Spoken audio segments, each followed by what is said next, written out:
Pertanyaan Anda, siapakah yang akan mencabut nanti nyawa dari malaikat maut itu sendiri, Ustaz? Nah, mungkin itu, Ustaz. Syukran, jazakallahu khairan. Jawabannya mudah. Siapa yang bilang juga malaikat maut mati? Tertanya. Kita nggak tahu ya. Malaikat maut ikut mati atau dikecualikan oleh Allah Subhanahu Wa Taala. Dan tadi kalau malaikat maut tugasnya adalah mencabut nyawa dari manusia ya. Adapun malaikat Jibril, malaikat yang lain tidak disebutkan malaikat maut ngurusin malaikat ya. Jadi yang ngurusin malaikat adalah Allah Subhanahu Wa Taala. Jadi maksudnya jawaban saya sederhana aja. Tidak ada dalil bahwasanya malaikat maut ikut mati. Kok pintermu keblinger toh?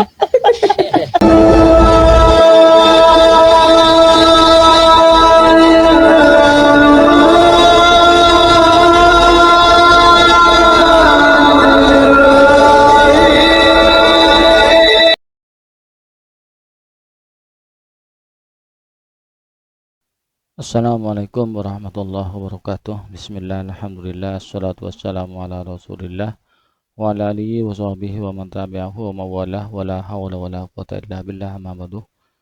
Alhamdulillah, di kesempatan kali ini kita jumpa kembali di channel YouTube kami Cahyati 80. Mudah-mudahan kita senantiasa mendapatkan taufik dan hidayah dari Allah, mendapatkan limpahan rahmat dan nikmatnya, dimudahkan seluruhnya, dilancarkan rezekinya serta dikabulkan hajatnya. Amin ya rabbal alamin.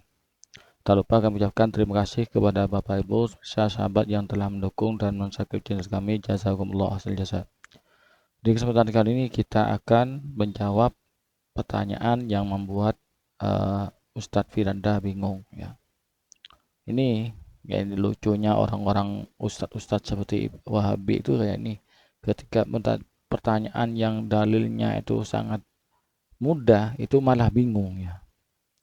Sering mempermasalahkan, sering menyalah-nyalahkan amalnya orang ketika membuat pertanyaan yang pertanyaannya itu cukup mudah, bingung ya.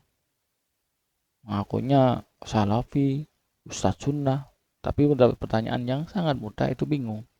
Mari kita simak videonya. Anda, siapakah yang akan mencabut nanti nyawa dari malaikat maut itu sendiri, Ustaz? Nah, mungkin itu, Ustaz. Syukran, jazakallahu khairan.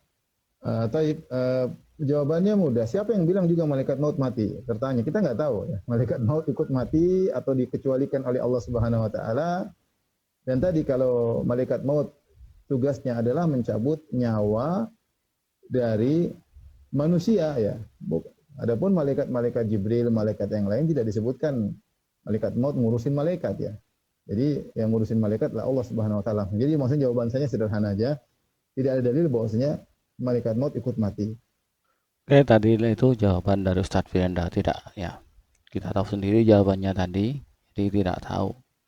Jadi satu, apakah malaikat maut, malaikat Israel itu mati atau tidak? Jawabannya juga mati. Kenapa? Karena sudah ada dalam firman Allah dalam Quran, yaitu kullu nafsin za'iqatul maut. Setiap jiwa itu akan merasakan mati, akan mencicipi mati, termasuk malaikat maut. Dalam ayat tersebut tidak ada pengecualian, kullu nafsin. Dan di dalam surat Ar-Rahman itu Allah berfirman, wa kullu man 'alaiha fan wa yabqa wajhu rabbika dzul jalali wal ikram. Wa kullu man, dan setiap makhluk, man itu makhluk ya. 'Alaiha yang ada di muka bumi, yang ada di alam ini, yang ada di alam ini, fanin, binasa. Jadi termasuk malaikat binasa. Wa yabqa, dan kekallah, tetap kekal, wajhu rabbika dzul jalali wal ikram, yaitu zat Tuhanmu, kerajaan Tuhanmu yang mempunyai kemuliaan dan keagungan. Nah, jadi semuanya mati, tidak ada yang tidak mati. Kemudian siapa yang mencabut? Malaikat. Ya malaikat. Malaikat Azrail memang mencabut nyawanya orang, ya, termasuk nyawa malaikat. Bagaimana kalau malaikat Azrail sendiri yang itu? Dalam sebuah hadis Allah berfirman, ketika semuanya sudah mati pada binasa, Allah berfirman, bertanya kepada malaikat maut ini, Man baqiya. Siapa yang masih tersisa saat ini? Malaikat maut menjawab, ana wa anta. Saya dan engkau ya Allah. Kemudian yang malaikat maut, Allah berfirman, mut, matilah kamu. Maka kenapa kok malaikat maut juga dimatikan? Sesuai dengan firman Allah, kullu man 'alaiha fan wa yabqa wajhu rabbika dzul jalali wal ikram. Dan kullu nafsin dha'iqah. Maka sesuai dengan itu, maka malaikat maut pun mati. Yang malaikat dalam hadis tersebut itu karena sudah tidak ada lagi orang yang mau tinggal malaikat pencabut nyawa itu sendiri, maka yang mematikan malaikat itu dalam hadis tersebut adalah Allah sendiri. Itu jawabannya ya. Mudah-mudahan jawaban ini memuaskan, dan mohon maaf apabila ada kesalahan atau kekurangan dan bisa dikoreksi. Mohon mungkin dari asatid, dari aswaja, para masyayikh, kalau ada keliruan mohon diluruskan. Mungkin hanya ini jawaban dari kami, kurang lebihnya mohon maaf. Assalamualaikum warahmatullahi wabarakatuh.